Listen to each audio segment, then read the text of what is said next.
to Hotel Bar Sessions, the podcast where three philosophers sit down at the end of a long conference day to chop it up at the hotel bar, which, as we all know, is where the real philosophy happens. Welcome back to another episode of Hotel Bar Sessions. I'm Rick Lee, and as usual, I'm joined by my co-hosts Lee Johnson and Jason Reed. And today we are talking about Black radical thought and the history of philosophy. But before we get into that conversation, as usual, we need some drinks, and I'd like to know what you're ranting or raving about. I'll jump in first here. I am going to have 2 fingers of Buffalo Trace with A-Rock. And today I am raving about the Peacock series, The Traitors.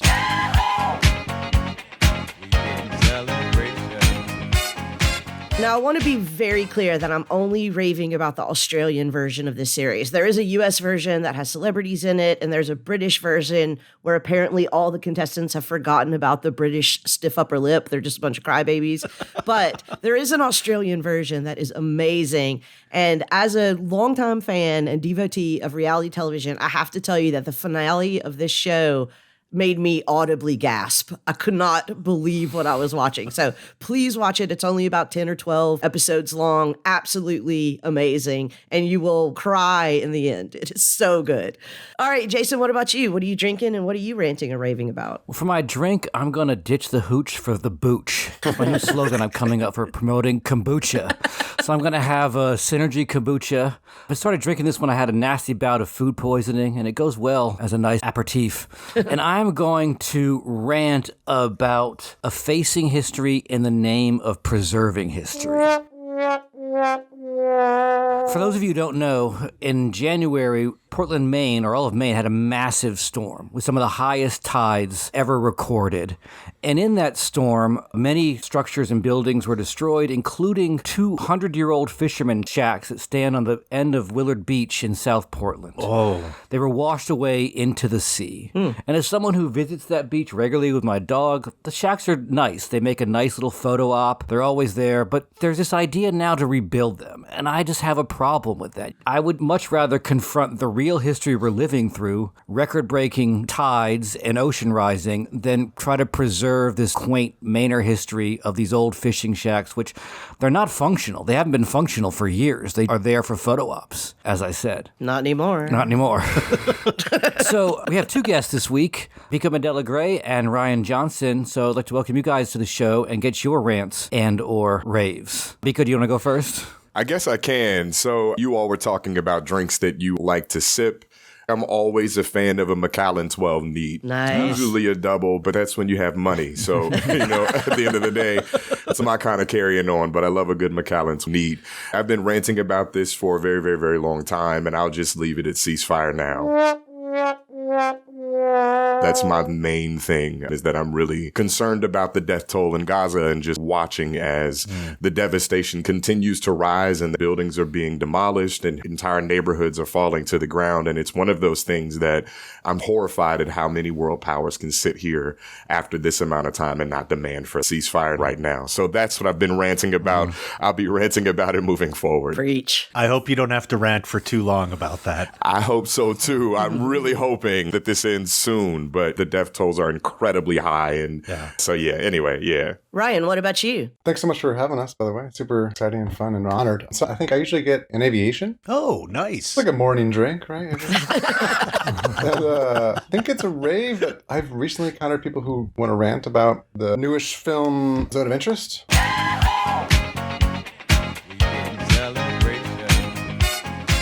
It's about the prison commandant at Auschwitz, but it's about idyllic family life. So the camp is actually in the background, and you're in the house and in the garden, and there's these images of the expectation of a Nazi family and happy and blonde, all that. But in the background of the movie, there's the sounds of the camp on the other side of the wall and the smoke going up. And it's just this juxtaposition of the quietude of it and then the horror of it, literally on the other side of the wall. Yeah.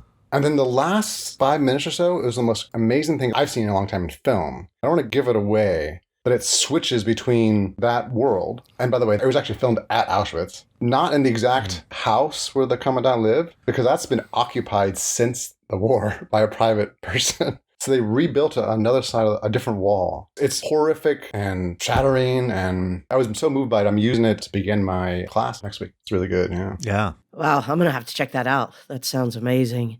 Rick, what about you? What are you drinking and what are you ranting and raving about? I'm going to go back to my winter standard. I'll have a Manhattan with rye. And today I am raving about the Apple Plus TV series Slow Horses.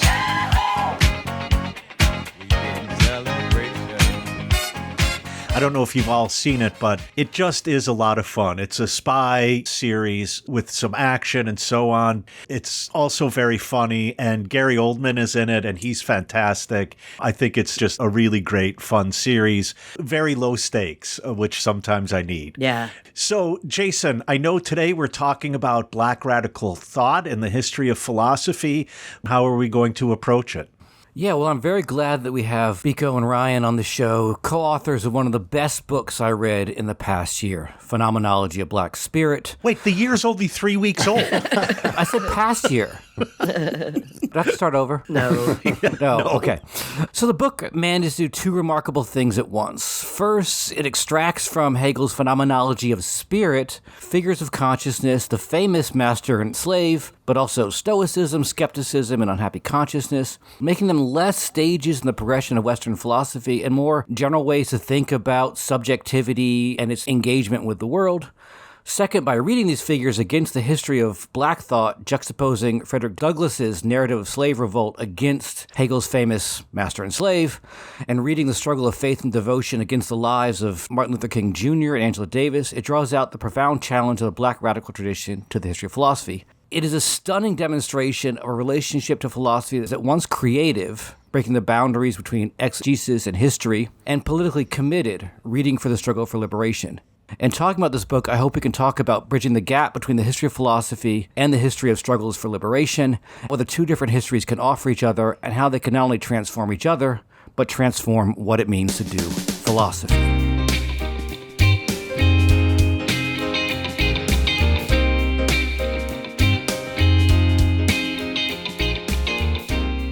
So I guess the first thing I want to talk about is that you guys co-authored this book, and I'm curious about this being a conversation, how it emerged as a conversation, and how the conversation changed probably, what you thought about, and how you turned that into a book. And how many fistfights you had while you did it.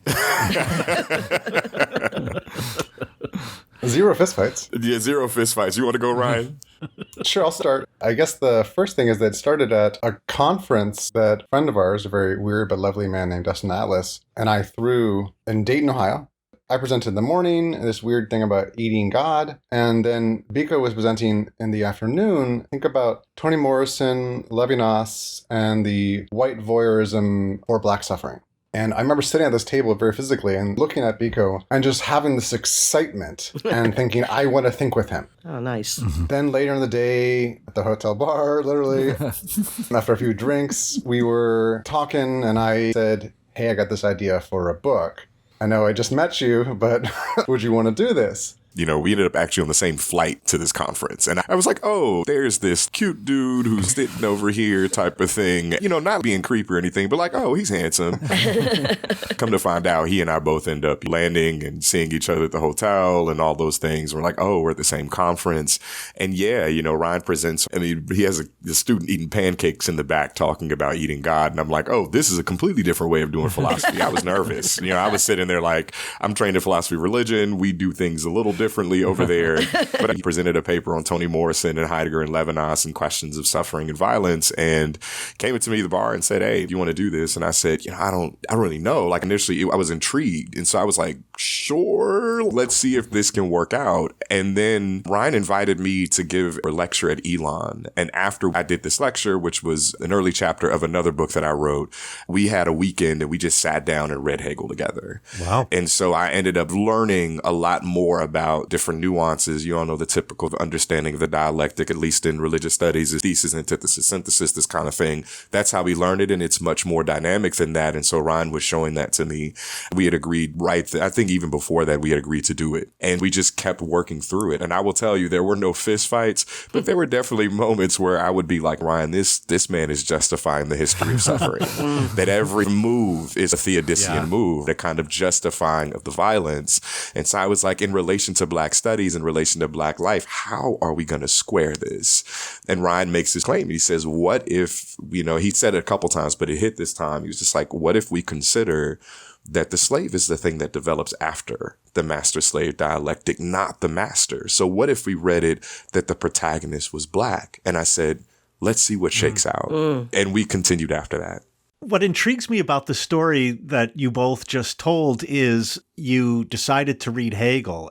I'm wondering if you could fill that in a little bit. Why did you decide on Hegel, especially Biko, given that you're like, this dude is justifying suffering?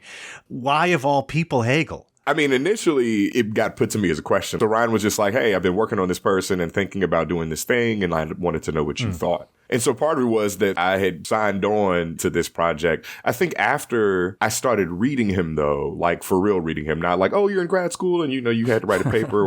It was one of those things where you read him. And I told Ryan this consistently when we were reading him. So that weekend, I said, this guy is brilliant. And it is annoying how brilliant he is, right? Agreed. The thing that intrigued me about it was twofold. One was his thought is dynamic. It's one of those things where you have a level of thought that it's constantly moving. Things are constantly moving backward and forward, inside and out. Things are getting upturned, upside down. And you have to pay attention because the moves are often subtle. And then the other piece for me that really brought me to it, to be honest with you, was King and X, Martin Luther King and X. King read Hegel and actually found him to be incredibly informative for the work in terms of civil rights, right? And you have this sort of history of figures who are either thinking dialectically or directly dealing with Hegel. Malcolm X was one of these folks. Angela Davis is a dialectical thinker. Frederick Douglass, the way we read Douglass's fight with Covey, all of this stuff was pointing to this dude. And so I'm like, I guess it's time for us to deal with this man in a way that, does it differently. So, that was the main reason for me. And didn't Hegel have a big impact on Du Bois as well, right? 100%. Yes, absolutely. He had a massive impact on Du Bois. I think this notion of double consciousness that Du Bois is working out is coming out of that notion of that dialectical. There's a little bit of herder there from what I've been told, but I understand Du Bois to be really wanting to think dialectically, especially in the souls of Black folk. This two-ness just sort of keeps coming up over and over and over again. And this two-ness does not resolve itself in some neat, nice way. It is ugly and moving and dynamic. So yeah. Ryan, did you have anything? I'm over here running my mouth. No, you're all good. I was going to say there is a work coming out that's going to not disprove what a lot of people say, including us, about the influence of Hegel on Du Bois, but showing how Biko just said that Herder is actually far more of an influence on Du Bois. Is this your book? No, it's actually not mine. It's a friend of mine at University of Toronto. But the only other thing about Hegel was that I, as an early Deleuze person, hated Hegel. I learned how dumb that was when I studied with some of my teachers, and then moved to the South and started teaching, then started to complicate my understanding of the history of philosophy, and then was in a reading group and just started reading many thinkers that show up in our book, and saw the similarity and the unfolding of the dialectic, and they were just struck by how weird it was. And I thought, this can't be right. It is right. No, it's not right. It is right. It's not right. And that got me tangled up and couldn't let it go. So guys, before we get deeper in the weeds here, I think for the sake of our listeners, there are a couple of things we need to do. We cannot, first of all, assume that everyone has read Hegel or the Phenomenology of Spirit. I know this is an unfair question, but as briefly as possible, can one of you give our listeners a synopsis of what dialectics is? And I know Biko said earlier that the way it's taught in grad school often takes this thesis, antithesis, synthesis structure, and that he wanted to reject that a little bit. So maybe first tell us what the dialectic is and then how you're using your understanding of the dialectic in this book. We'll definitely give it our answer, but I always think this is a trick question, Lee, because every answer to this question is wrong. There's no one definition of dialectic. That is so undialectical. Well, that's why they pay me the big bucks, is because I ask the trick question. But dialectically, that means every answer is right. Yes, right. And that's why there's two of us writing this. Right? And so every book that has to do with dialectic is not written with two people. Is wrong. False. Right. I mean, essentially, dialectics for Hegel, not in the ancient world and not in the more modern world, but for Hegel, has something to do with the way which things are interdependent, intergenerative, constantly in relation, non-isolatable, and trying to figure out what's the logic of that interconnectedness. Stereotypically, there's a tension that is developed out of some kind of contrast, oppositional, contradistinction, something like that. And so thinking about those interrelatedness as intention and generating each other, and out of their intergeneration, more comes from that. For Hegel, there's often a kind of orientation or linearity, but we see that not actually to be the case necessarily at all, especially more interesting readings, especially reading with thinkers that we think about. And the final thing I'll say here, and throw it to you, Biko, is that there are multiple dialectics going on at the same time. That's true in Hegel, and that's true in our book, too. If we think of this dialectical parallelism that we call it, there's this dialectics unfolding in Hegel from the master-slave to the Stoic, skeptic, and on. Then there's the dialectic within the Black radical tradition, from Douglass and Jacobs to Du Bois and on. And then there's the dialectics between them as well. So these are all kind of nested, intertwining. And as messy as we read Hegel to be, in the most interesting way, we don't try to clarify completely that messiness, because that would dilute the dynamism of it. So we set them up, we let them play, and see how that interacts. And of course, I guess there's the dialectic between Biko and myself, which is also like the real relationship behind it, which is also dynamic and dialectical. Thesis, antithesis, synthesis. That was the original reading that I had of the dialectic. And then you recognize that what understands itself as an assertion often has this hint of negativity or like a no contained in its yes, not as oppositional, but within itself. So how do you think through that? And once Ryan showed me this, I was like, oh, this book makes a lot more sense. And so for me, it's that internal kernel. We might call it doubt. We might call it negation. We might call it death, as Hegel does sometimes. Like we might call it whatever, but this internal instability at the heart of something requires deeper reflection and, quite frankly, a different kind of action once that internal inconsistency or negativity shows itself. And you see this within the dialectic of thinkers that we're working with. I love that you all call it the Black radical tradition. I'm thinking of it in sort of a pluralistic term, because for me, Booker T. Washington is not nearly as radical as, right? And to a certain extent, Zora Neale Hurston, too. She is a radical individualist, and in many ways, we might understand her as conservative in some ways. But I think at the end of the day, they're also speaking to this larger movement of how do Black people find ways to live? Right. They find these ways to live. I might disagree with some of the ethical decisions that they make, and yet they are part of this articulated tradition of thinking and moving. So I love this. Ryan sets it up. It's messy all the way around, but in this messiness and in this internal instability, you keep having new insights grow.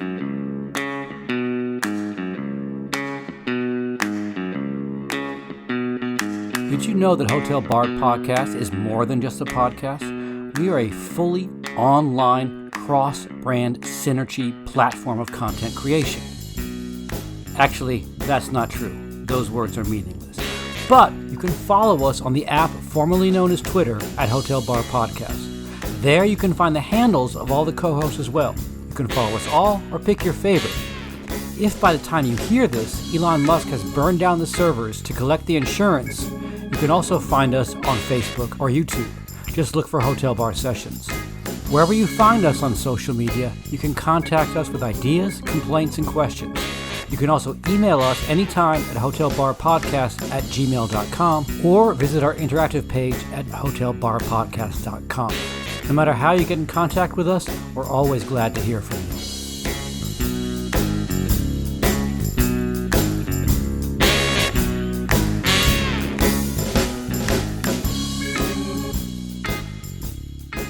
The last point you were making, Biko, about figures like Booker T. Washington and Zora Neale Hurston reminds me of an argument that Cornel West makes in a really early essay back in the 70s in Philosophy and the Afro-American Experience, where I wouldn't have thought about it in these terms until putting it in the context of the argument of your book. But really what West is pointing out there is a number of figures within African American history. he reads them dialectically in the sense that he's looking at them as individuals, but also how they are related to the society in which they find themselves, Black culture and Black community, but also the wider community of the United States. And I'm beginning now to see that he teases out the way in which the society and the community constitutes who they are as thinkers, and then in the other direction, how they as individual thinkers contribute and further alter and constitute the cultural and communal aspects of the African American experience. Yeah, the essay that you're talking about, if I remember, I might be thinking of a different one.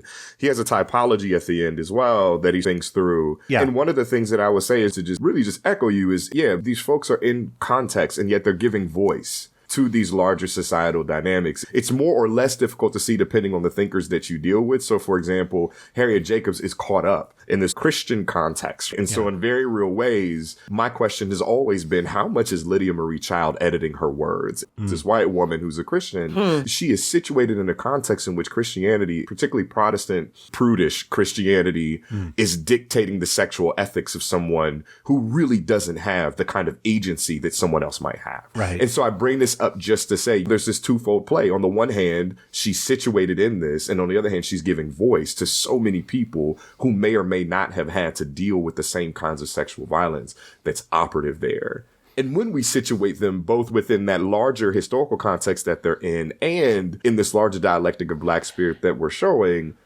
Booker T. Washington doesn't come out nearly as ugly as I wanted him to sort of come out, right? He's part of this development. I mean, Garvey comes later, and there's no way to think Garvey without thinking Booker T. Washington. It's not possible. You're just unfolding a bit of the internal dialectics to the Black tradition, the way in which you don't have a Garvey unless you have a Washington, right? And you don't have a Du Bois unless you have a Washington, and you don't have a King unless you have an Axel. And so they start mapping onto each other, and then they would flip too. Because we would like, oh, Du Bois is more aligning with maybe King, and then Washington's more with X, but actually no, maybe they flip the other way around. And so the lack of a clean evolution, maybe, and the way in which they're taking up and pulling on each other. Just one final example is like, yes, Hurston is definitely a more conservative thinker, but also she's a freer sexual thinker of her own individuality, which is more radical than a Jacobs or an Angela Cooper. So there's never a clean mapping then of the radicality or the conservativeness. And that just pulls out the messiness of this dialectic. Yeah, so picking up on that messiness, I mean, one of the things that I found interesting in the book is the use of Stoicism to talk about Booker T. Washington.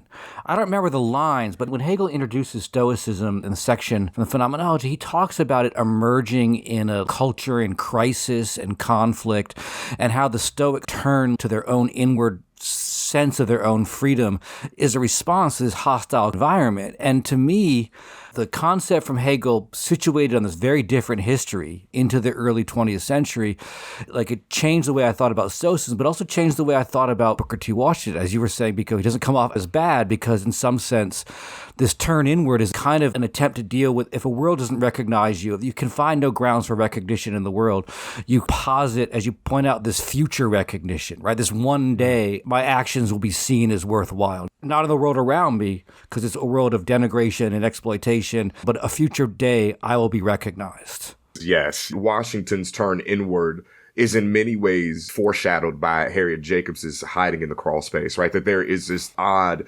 existential turn inward that we don't necessarily articulate. But the other piece in terms of this future orient, and this is something that I did have to work through and wrestle with, is Washington is suggesting in the midst of a context of profound degradation, hell, we only have these options available to us. We better make the best of them. And we better make the best of them as a work on ourselves and in ourselves. And to the extent that that produces, you know, at the turn of the 20th century, kind of politics of respectability, fine, fair. But his argument is industry, that's what we got. Cast down your buckets where you are. And it feels to my 21st century ears as a problematic conservatism, bootstrap yourself up. And yet, at that time, we have to ask ourselves consistently what options are available. And in this moment of crisis, Booker T. Washington is doing these things, right? Making these particular claims and saying, cast down your buckets where you are, founding HBCUs, producing these areas for folks to do this stuff and saying, let us work on ourselves. In ourselves, in a way that's different from what Zora Neale Hurston is doing, but in a way that also sort of names that if we do this work in ourselves and on ourselves, we will be good. And it leans, I think, in very real ways to what we see with King, particularly, that the more that he works, which is sort of interesting to me, the more that he works to try and do this work for others, and it keeps turning around that it's him. That it's him. He's the figure. He's the sort of like guy. Yeah, I'm thinking about how the Stoic and Washington are marked by these figures of turning in order to sculpt an I that will project onto the possibility for others to pull themselves, as Washington, famously says, up from slavery, so that the definitions that have been imposed on them from an anti-Black world aren't sticking, because they don't stick to that image of the Black person, the Black man that is self-sufficient in that way. And that's a different kind of thing than Douglass, where Douglass is writing the first slave narrative, right? He's writing the first definition of what that looks like. He doesn't have a predecessor by which to say, well, what does it look like to be a successful Black person in America outside these determinations of slavery and anti-Blackness?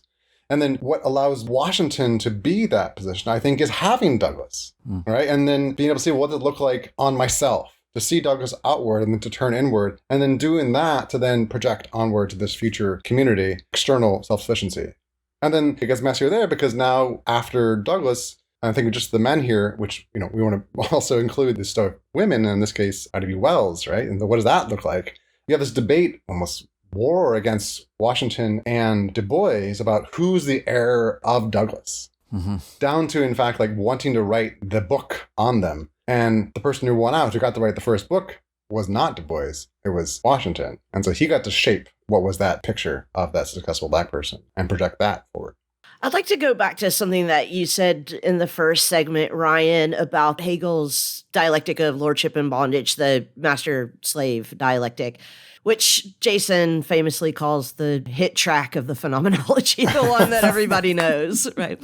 We did an episode on that dialectic, the lordship and bondage dialectic, at the end of last season. And I was really intrigued to hear you say in the first part of this segment that one of the things that you and Biko were trying to think through is how many of the dialectical formations inside the Black intellectual tradition arose after the so-called dialectic of master and slave. Can you just say more about that, either of you? I think that's really intriguing. I think it would be helpful for our listeners to kind of situate the relationship between your argument and Hegel. Clarification as in like our book as tracking the emergence of those figures post Hegel's articulation of it? Sorry, what I thought I understood you say in the first segment was that one of the things that you guys wanted to think about was what if at the end of the master-slave dialectic, Hegel's master-slave dialectic, all of these new dialectics emerge. Right. Gotcha. If I'm just not repeating what you said, like you could correct me, but No. It was that if the slave were Black, and it's a question that I've always had, and I'm sure there's ways of textually showing its problem, but this is just how I've read it. The phenomenology is the story of the slave through and through the whole book, right? Yeah, I think that's right. And then the question was like, well, what happens to the master? Or like, where does he go? And then if you think about this racial dynamic that's very US centric, or at least North American centric casting of it, as we totally admit, then what does that mean for the master? Because in the American story, the master doesn't go away, right? There's very present, but it's not that story. It's a different story. So the phenomenology is telling a different story. And that speculative claim, which I think is textually, at least for me, sufficiently shown, that's the story we wanted to tell. And I think that's one of the things that when Biko and I were first reading side by side for days on end, this started to make sense and started to have buy-in. Is that right, Biko? Yeah, I mean, I think what happened was once it hit me that the slave was the protagonist of the phenomenology, it immediately slapped me in the face that there's a Blackness at the heart of Hegel's logic, racialized Blackness, right? There is something to be said about the fact that Hegel is using these words, lord and bondsman, and yet not racializing them. And so we wanted to understand, what if we took this term slave in the context in which Hegel is writing seriously? And from there, a whole bunch of different dialectics do emerge. You look at someone like Frederick Douglass, and I think this is self-conscious, especially as he continues to write his later autobiographies, this Hegelian struggle, right? That's what you see with someone like Douglass. You read Harriet Jacobs, and that strategy is not afforded to her. Mm-hmm. And so what do we do with the fact that her move, which is in many ways two moves, one is to choose who to have a child with, because she could not have a kid, right? She could not reproduce under the sexual violence of slavery. She was to have children. That was the economics of it all. She's being harassed by her master. And what she decides is, I can't keep saying no to you, but I can say yes to somebody else. And this is a move that's not a direct confrontation, not a direct fight, not a direct struggle, and yet it shuts the master's sexual violence down, if for a time. And then the other move that she does, which is so fascinating to me, is she hides in this crawl space for years, watching her kids grow. So there isn't this like, I went from a brute to becoming a man. You know, I have this sort of like root on my hip and I'm beating the hell out of, that move doesn't happen for her. Mm-hmm. And yet there is this moment where she is easily recognizing that her labor, sexual labor, physical labor, economic labor, is what makes Dr. Flint possible. So you have these two sort of moves that are happening. And when Ryan started showing this to me in terms of like what Hegel's doing, and I started paying attention to what I had been reading, I said, well, hell, there are these multiple dialectical moves happening at the same time. Yeah, that's it. At every stage, it gets more and more complicated in these ways that I think Jason in your blog post said it really well, that both exceeds Hegel and is less than Hegel. And in that mismatch, there's a dynamism so that what master-slave dialectics looks like for Jacobs and for Douglass demonstrate these other ways of fighting, other ways of getting out. So as Biko's formulation was, Douglass fought his way out and Jacobs hid her way out, keeping that kind of escape, that kind of fugitivity that both generates the dialectic, pulls the dialectic, undermines the dialectic, and continues the story. So if I look at these two examples, to put them in more Hegelian language as shapes of spirit, both fighting and hiding would each be a struggle, as I think you both have put it. But that struggle requires an other against which to struggle. And I'm wondering how, in thinking about the struggle that is the dialectic and the dialectic that is the struggle, how you then manage to avoid what I think is the most obvious reading of Hegel's phenomenology, namely that this is a development. In other words, it's not just messiness, but like the shit's going somewhere. It's teleological. Yeah. And it seems like as you're presenting the shapes of, to borrow from your title, Black Spirit, there's not a linear development, there's not a teleological development. And can I just explain for Dave, teleology is a movement toward an end that is definite and everything moves for the sake of that end. And for our guest, Dave is Rick's brother-in-law who listens to the podcast. And is not a philosopher. I'll start it, Biko. Go ahead, Ryan. It's just a quick thing, and I think Jason does it well in focusing on not this as a linear story, a teleological story, but as shapes or figures, or a word that somewhere in the phenomenology, Hegel says, silhouettes, actually. I've always found that to be a really nice way of thinking about that, about how it both maps and does not map onto the world, on history, both as abstract and yet concrete. A funny way that works is that although they're set up as clean figures, slave, skeptic, and on, each of those defining moves for those figures show up elsewhere. The turn inward that is in the Stoic, it happens, as Biko said earlier, with Jacobs and turning inwards for 7 years in Attic, right? It happens every time that Douglass goes to write his story again and again and again. And so those figures are aligned, I think, with moves that show up all over the place. And they're not like, oh, once those moves are done, then we're good. We don't have to work that out anymore. They keep returning and they keep messing things up when other moves occur. So that's the first thing, is like, think of them as figures or as characters or silhouettes rather than an unfolding towards something that's going to get better. We move chronologically through history, and so people mistake that chronological move through history as an articulation of the development of something like progress. The difficulty with that particular reading is Angela Davis is still catching hell, right? So you can't necessarily understand it as to be, I mean, it's all shade. It's Barack Obama, like, we're better now. It doesn't function in that particular way. And what you actually see, particularly in Hegel, is that these other moments keep popping up. So that internal instability, that's how I articulate it, because it makes the most sense for me, that internal instability, you're seeing it pop up back and forth in all of these other different ways. The one thing that we didn't want to do, only the readers can decide, is produce a teleological development of Black spirit. It looks that way because we move through history, and yet all of these folks are talking to each other, talking back to one another, talking forward to one another. They are reincarnations of one another, pre-incarnations of one another. And so because of those different moves, what you have in the Black radical tradition is a radical, perpetual striving for something better that we cannot fully understand, but we nevertheless push toward. And so it's not teleological in the sense that it's guaranteed. It's not even teleological in the sense that everybody had the same ideas in mind. It's clear. Washington and Du Bois don't agree with one another. Right. And yet at the same time, there's a move toward liberation that both of them seem to be trying to say. Okay, well, that last part is teleological, though, right? It's fine for there to be a struggle where there is negation, but if both sides are moving towards the same thing, namely liberation, then that is a dialectical struggle. I suppose if I could just frame this as a devil's advocate question, and I'll take my cue from you men. Well, actually, isn't it the case? Isn't it the case that a dialectics that is not teleological is not a dialectic? It's just struggle. I don't know.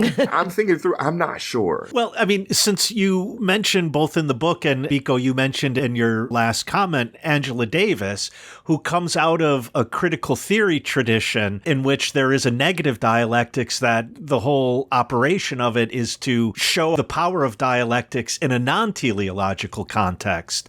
And by the way, I just have to say as an aside, I chuckle because do you all know there's a drag queen whose name is Vaginal Davis? Oh. You should check her out. She's fantastic. Anyhow, I don't know if the two have ever met, but I think there is an example of a dialectics that isn't teleological. I think that's totally fair. I'm not as familiar with the negative dialectical tradition, but I can tell you in terms of Black studies, and actually Du Bois writes about this in Souls of Black Folk. It's the opening piece of our spiritual strivings. I think the piece about liberation is something toward which many people are working. Yes, I think we understand that as a propulsive activity, but teleology in a certain way wants to guarantee the outcome as well. Like, that's how I think of teleology as well. And in this particular move, what we see is none of this is guaranteed. They're feeling their way through. They are struggling their way, striving throughout all of this, trying to make sense in real time of what's happening. Hence, all the different political positions that you have when you look at these particular figures. And so I think maybe there is something purposive in the sense of Black uplift, Black liberation, that this is something that many of them are yearning for, but it's not guaranteed in the way that a Marxist might guarantee, yeah, the revolution will happen. I don't see that necessarily happening. But it motivates the struggle, you would say. The reason there is struggle is because we're aiming at something, even if that something is not guaranteed. The movement doesn't mean teleology. There can be motion away from a thing that's not teleological. There can be motion towards something that is not teleological. That is, if you're moving away from slavery, you're moving towards that which is not slavery. Now, if it's an image of something that was already contained there, is simply the unfolding of that, and there's no say in what happens to get that point, that's not teleological. But if you say, here's a site of horror, and we're developing complicated ways of escaping that, that movement away is not movement towards a telos. That's the first thing. So what does that look like then? Moving away from slavery and oppression towards liberation. Is liberation then some kind of telos that we're going to reach? Or another site of struggle and situatedness, which we then need to grapple with again? The key thing to all this, though, is that there's not one line, right? You can be moving away from slavery and towards something else that is not simply the next step on a larger overarching thing.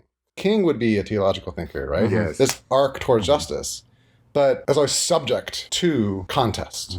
So I think the way I would push back on the teleological unfolding here is not the linearity. You can have movement away and towards, you can have escape without presuming a telos that will organize and make sense of it all. I want to add here, too, that I take the point, Lee, I really do, that at the end of the day, some of these thinkers, are, like Ryan just pointed out, are certainly teleological thinkers, right? King is clear. Mm-hmm. King is clear about this. He's committed to it. And in certain ways, Angela Davis is, too. They might push us toward a sense of teleology.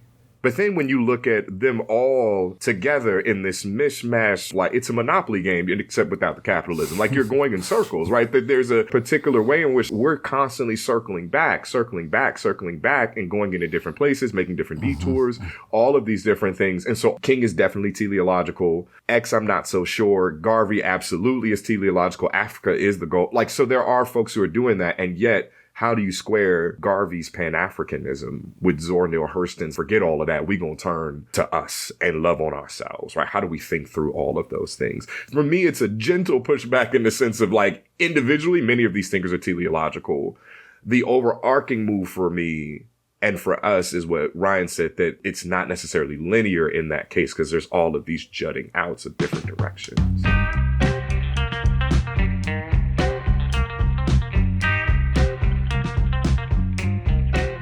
We've been doing a lot of experimentation in the bar lab, and we've determined that philosophy is best served with a whiskey back.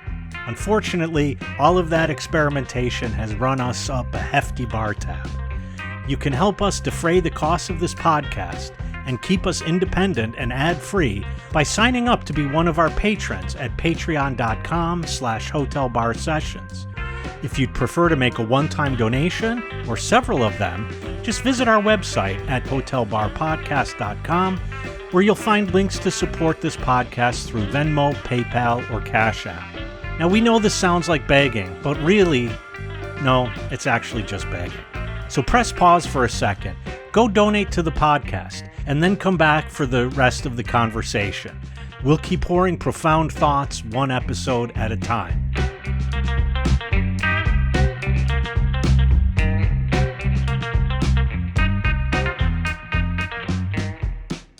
So I want to say that I agree, Ryan, that one way of reading this intellectual history is as maybe a moving away from something or maybe a moving towards something without a telos. That is guaranteed. But if what we're doing is reading these struggles as, moving in different directions, as multiple, as circling back and then going in different directions without an organizing principle, there's got to be other ways to explain what that is, but that's not dialectics. Dialectics does have an organizing principle. I maybe disagree with all of you that teleology guarantees the achievement of the telos. I don't think that that's necessarily the case. I think teleology describes a movement towards some end or purpose, period. Whether that's achievable or ever is achieved is beside the point.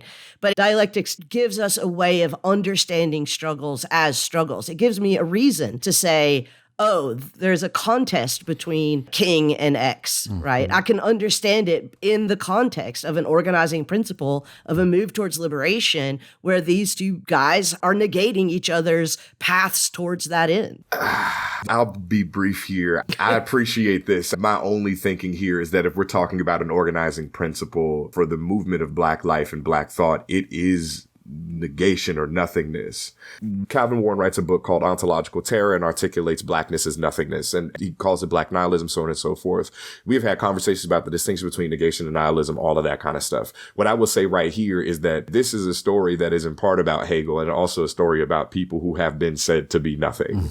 And people who lean into that being nothing, which means that whatever purposive principle, Black liberation, however we want to frame that, I think the organizing principle beneath this concept of liberation is nothing. People are moving, people are doing, people are struggling, and perhaps it doesn't give a reason for the struggle, but it names it as something that, in my mind, is quintessential to Black study. Don't quite want to let go of this just yet.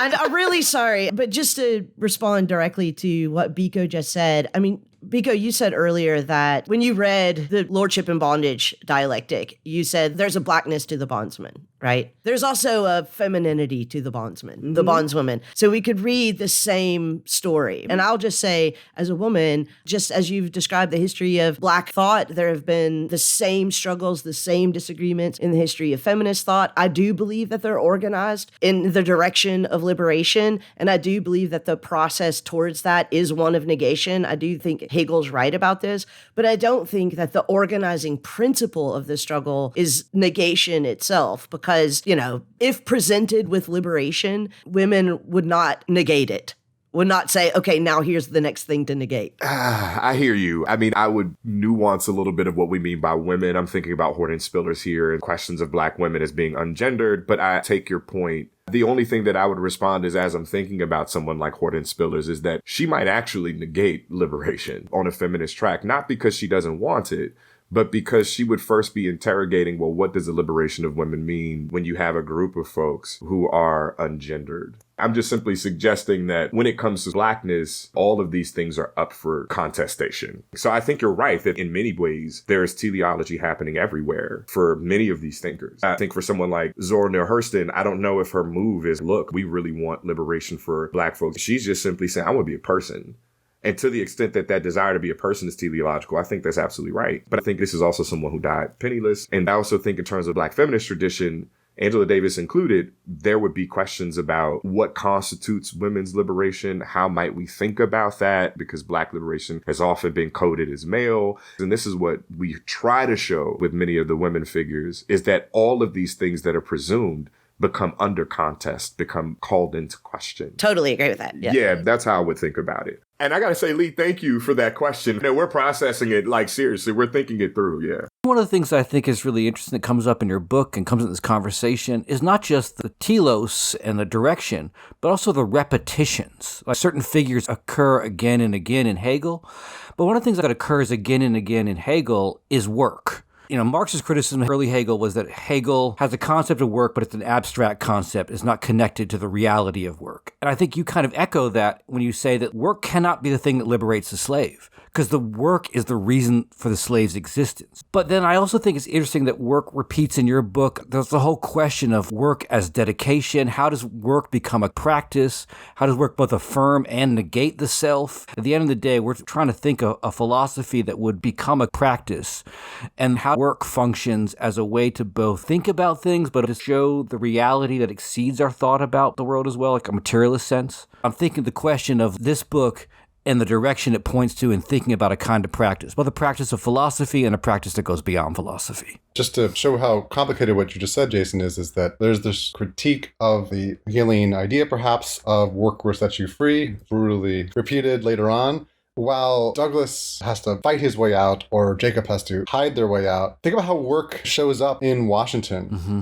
Labor is how you make the community self-sufficient. Mm-hmm. Think about how work shows up in R.D.B. Wells, bringing her baby on these circuits doing work. And how does hard work look in Du Bois? And then even with King, like his section is called, from Hegel, Sacramental Work and Desire. Mm-hmm. So there's that integration after its initial rejection of it for the ends that confine them into work for others. So working for white power versus working for Black power and Black liberation and Black community and anti-Blackness. Work is an engine, but it's that double-sided brutal engine that can be all those things. So just to demonstrate how work shows up in complicated ways, even if it's rejected initially in those first moments as a way to liberation. Mm-hmm. And the only thing I'll add here in terms of this is the book itself, Phenomenology of Black Spirit, is an expression of that work. And we make the invitation either at the introduction or the conclusion or both, that what we have tried to do is produce an invitation for others to take up this continued work. So everything that Ryan discussed in terms of these different shapes, these different movements, in terms of sacramental work and desire, and in many ways, for many of these folks, it doesn't end well for them. King, it does not end well for him. It just doesn't. And yet there's a profound invitation in him and in X too, and in Angela Davis as well, that we must continue this. Right. King has this profound thing. The day before he dies, he gives a sermon. He says, I may not get there with you, but I've seen the promised land. And there's something about, yes, we can talk about religion and theology and his invocations and his conjurations of these folks from the Hebrew Bible. But the other piece that's happening here is this profound invitation to continue the work. And our hope, I think, is, Ryan, I am going to speak for you just for a second. Our hope is that somebody take up this work as well. This was an invitation for folks to take this up and say, well, what possibilities can emerge if we take these canonical figures in philosophy seriously enough to level serious critiques against them within their own framings, right? It doesn't have to necessarily be Hegel, but how do we take up this work, knowing that Black folks in the United States, Black folks in the Caribbean, Black folks in Africa have been reading these white philosophers and providing both incredible usage of their work, but also incredible critiques of their work. Yeah. Fanon is reading Hegel. Yep. Angela Cooper's reading all of these people. They're doing this particular work. And I love that question of work, Jason, because it is both a cautionary tale in the sense of you do not identify in and as the work, but it is also an invitation to say, we keep doing this because... period. Not because something else is there, but because this is what we will do.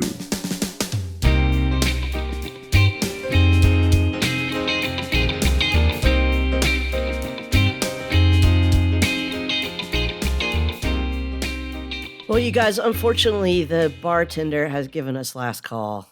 I cannot tell you how great this has been to have both of you. I really hope everyone goes out and immediately buys this book.